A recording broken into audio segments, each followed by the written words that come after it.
Alright, so let's say you recommend Last of Us or Gears of War to a friend. Now, both these games are very linear, meaning you can't really go off the path that the game has predefined for you to go on.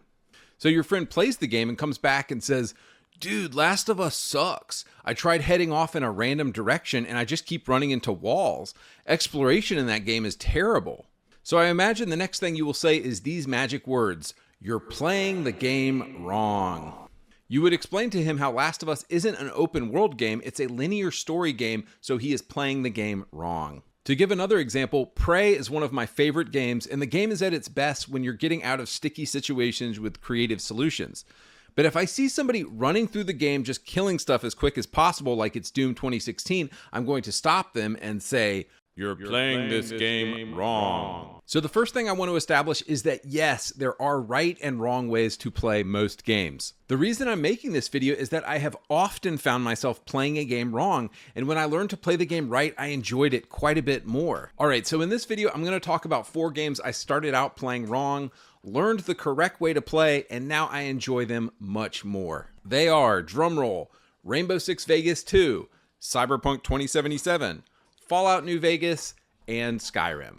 So let's start with Rainbow Six Vegas 2. So before I played this game, I had just gotten off a spree of playing a bunch of high-octane, fast-moving first-person shooters. Wolfenstein 2014, Far Cry 5, Homefront the Revolution, etc. So the game starts off with basically no story, and you are on this catwalk in the Alps. You walk into a room, and some general starts giving you your first mission and gives you your squad mates who will be following you. The first thing I notice is how slow this game is. You're kind of slow to move, slow to run, and slow to aim, so I initially think that's kind of annoying. Next, the game guides me through a very linear set of rooms and challenges with my squad mates. I'm playing the game on regular difficulty, and so I walk into room after room and just shoot the terrorists in those rooms, and I'm like, okay, cool. Walk to the next room, shoot the terrorists, okay, cool. Finally, at the end of this level, you come into an area with a bunch of hostages. You're not able to use your gun at first, but then the hostage negotiator says something and you're able to use your gun, and I killed the terrorists. So after this, I start to think, what am I missing? This is like the most boring first-person game I've ever played. Why do people think this is good? But then, wait for it, I think I might be playing this game wrong. So I watched other people play single-player Rainbow Six games, and I started slowly figuring out how to play this game correctly. The old Rainbow Six games are about the fantasy of being on a SWAT team. They're about deftly commanding a squad of guys to flawlessly and perfectly take out terrorists without the loss of innocent life. Although other games give you a better real-life simulation of a SWAT team, Ready or Not, for instance, Rainbow Six gives you the fun aspects of a SWAT team fantasy. Also, Rainbow Six Vegas is a single-player game, and Ready or Not has very little single-player content. So the first thing I did to have more fun with this game was this. I put it on the hardest difficulty, realistic, and I highly recommend doing this. What realistic difficulty forces you to do in this game is begin to think tactically about spaces and threats and how you're going to use your squad mates. Because if you just run in guns blazing, you are going to die immediately every time on realistic difficulty. So the first thing I learned is how important stacking your squad on doors is. You do this by putting the snake cam underneath doors, marking targets, stacking your squad on the door, and then telling them to clear the room. This way, you start off each engagement with a few free kills right off the bat. Once you break into an area, there's probably still a ton of guys left alive, and now you need to think about good squad placement. If you tell your squad to go too far ahead, they're going to immediately die. But if you don't tell them to move up at all, then you're doing things by yourself and probably dying. So your squad becomes an absolutely essential gameplay element in Rainbow Six Vegas, and this is one of the many things that sets this game apart to me from other shooters like Call of Duty. Something I love about older games like this from 2008 is how insanely powerful your squad is, and they can literally practically complete the mission for you. I feel like a lot of games pair you up with really weak squad mates who basically don't do anything, and I think this is a lot funner sometimes. Another great gameplay mechanic in this game is the rappelling and rope sections. Basically, you slide down these ropes on the side of buildings and command your squad alongside you. You have several options here. You can flip upside down, you can take enemies out through the window, or you can be like Bruce Willis in Die Hard and tell your guys to breach the windows and fuck everybody up. But what impressed me about this mechanic is that in any other game, this would have just been a cinematic where you press X to make it all happen. Rainbow Six Vegas is so good because these rope sections are actually gameplay where you are in control of your character and what they're doing the whole time. What makes this game so fun and how you, quote, play the game right is in realizing that so many of the combat encounters in this game are just puzzles. Sending your squad to the right spot, or marking the right enemies, or sometimes just completing the operation before a hostage gets a bullet in the face. Call of Duty campaigns are just shooting galleries, whereas Rainbow Six Vegas is like a puzzle for you to solve. I remember one mission in particular, I kept dying again and again because as soon as the terrorists would see me, they would kill the hostage. So we had to plan out and execute a completely hidden approach, otherwise the hostage would die. Getting into Rainbow Six has made me obsessed with squad-based shooters recently. Being in a situation where your fellow soldiers can die if you don't move them to the right spots is like catnip for me because it creates an interesting puzzle you have to solve. Brothers in Arms Hell's Highway is a similar game I'm obsessed with right now that does this same thing in the context of World War II with outdoor movement. All right, moving on to game number 2, Cyberpunk 2077.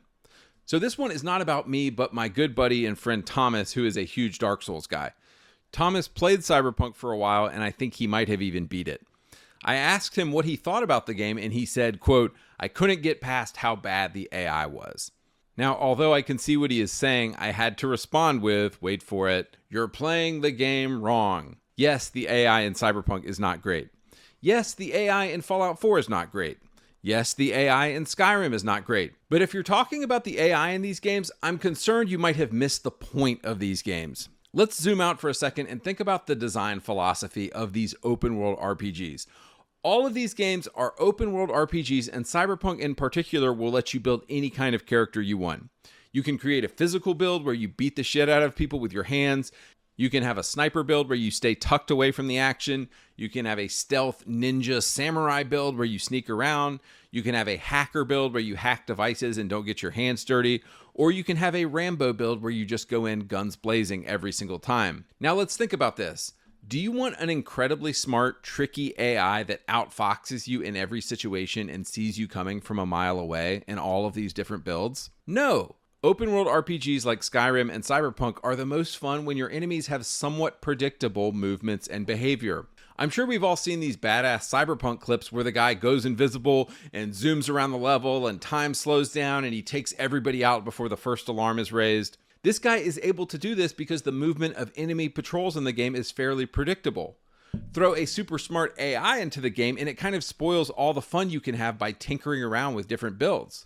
Perhaps I'm wrong on this, but if you guys can think of an open world RPG with multiple possible builds where the AI is also incredibly smart and it works, well, I'd like to hear about it. All right, game number 3, Fallout New Vegas. Sorry, I know I talk constantly about this game, but I wanted to talk briefly about how I actually bounced off of this game the first couple times I played it and hated it. So the first time I played New Vegas was probably in 2018, and I just couldn't get into it. Let's be honest, the game didn't even look good when it came out in 2010, so it definitely doesn't look good in 2024. Also, there's no run button, which is miserable. The gunplay is not great. The landscape is kind of a big, vast, barren desert. My first few times trying New Vegas, I bounced off of it and thought, why do people even like this game? It sucks. But then it hit me. I'm playing the game wrong. New Vegas isn't about having cutting-edge graphics or ray tracing. It's not even about having the best gunplay or being some incredible first-person shooter. All those things feel archaic in this game. New Vegas is incredible for 2 reasons. Number 1, the humor and the dialogue, and number 2, the quests. The moment I realized New Vegas was genius and I quit caring about the graphics was when I played the quest, You'll Know When It Happens. This quest is literally a master's class in game design. In this quest, you're helping out the NCR, the New California Republic, and they are creating a venue in which their president, President Kimball, can come to speak to a crowd of people. In this mission, you're tasked with being, quote, security. In the quest, you have a limited amount of time to sniff out and solve every possible security threat to President Kimball's life before the speech is over. So you have to keep dying and reloading this mission over and over again until you eliminate every security threat like you're some kind of a badass Jack Bauer. One of the threats is a bomb, another is a guy with a knife, another is a Caesar's Legion guy pretending to be a sniper. What this mission forces you to do is not just follow objectives on a map, but truly ask, okay, where would the threats actually come from, and creatively solve the problem. But so many of the genius quests in New Vegas are this same way. It's also worth noting here that if you side with Caesar's Legion and are working for them, you play out the inverse of this quest. You become the aggressor trying to kill President Kimball. I could literally sit here all day and talk about the hilarious and funny dialogue in New Vegas and all the funny characters you meet, but trust me, ignore the bad graphics and go play this game, please. Number 4, Skyrim. So in my last example here, I want to acknowledge that sometimes you have to say, I can't play this game correctly, and just walk away from it. To use the example of our friend earlier, it's possible he just doesn't like Last of Us. It's possible he only plays open world games, and so games with a linear narrative and linear story do not appeal to him at all. In that case, he needs to say, I can't play this game correctly, and give a gentlemanly bow as he exits stage left. So I bring all this up to say this is kind of what happened to me while I was playing Skyrim. Don't get me wrong, Skyrim is a great game. It's a wonderful, emergent open world with tons of cool stuff. The game has multiple ways to solve mini quests and leans into player agency.